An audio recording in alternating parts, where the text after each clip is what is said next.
परमात्मा और किसान। एक बार एक किसान परमात्मा से बड़ा नाराज हो गया।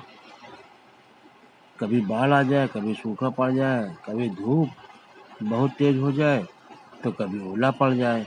हर बार कुछ न कुछ कारण से उसकी फसल थोड़ी खराब हो जाए। एक दिन बड़ा तंग आकर उसने परमात्मा से कहा, देखिए प्रभु, आप परमात्मा हैं, लेकिन लगता है आपको खेती बाड़ी की ज़्यादा जानकारी नहीं है। एक प्रार्थना है कि एक साल मुझे मौका दीजिए। जैसे मैं चाहूँ वैसा मौसम हो, फिर आप देखना मैं कैसे अन्न के भंडार भर दूंगा। परमात्मा मुस्कुराए और कहा, ठीक है, जैसा तुम कहोगे वैसा ही मौसम दूंगा, मैं दखल नहीं करूंगा। किसान ने गेहूं की फसल बोई। जब धूप चाहिए तब धूप मिली, जब पानी तब पानी मिला।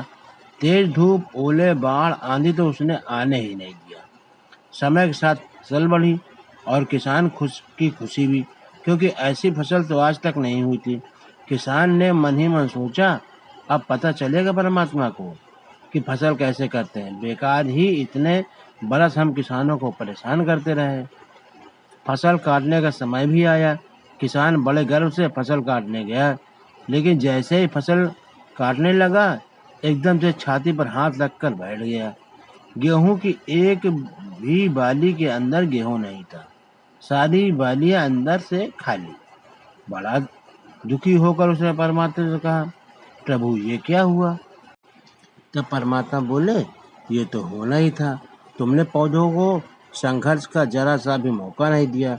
न तेज धूप में उनको तपने दिया, न आंधी ओलों से जूझने दिया। उनको किसी प्रकार की चुनौती का एहसास जरा भी नहीं होने दिया। इसलिए सब पौधे खोखले रह गए। जब आंधी आती है, तेज बारिश होती है, ओले गिरते हैं, तब पौधा अपने बल से ही खड़ा रहता है, अपने अस्तित्व बचाने के लिए संघर्ष करता है। और इस संघर्ष से जो बल पैदा होता है वो ही उसे शक्ति देता है, ऊर्जा देता है, उसकी जीवटता को उभारता है। सोने को भी कुंदन बनाने के लिए आग में तपने, हथौड़े से पीटने, गलने जैसी चुनौतियों से गुजरना पड़ता है। तभी उसकी स्वर्णिम आभा उभरती है, उसे अनमोल बनाती है। उसी तरह जिंदगी में भी अगर संघर्ष न हो, चुनौती न हो, तो आदमी खोखला ही रह जाता है, उसके अंदर कोई गुण नहीं आता। ये चुनौतियां ही है जो आदमी रूपी तलवार को धार देती हैं, उसे सशक्त और प्रखर बनाती हैं।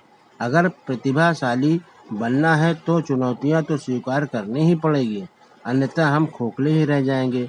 अगर जिंदगी में प्रखर बनना है, प्रतिभाशाली बनना है, तो संघर्ष और चुनौतियों का सामना तो करना ही पड़ेगा।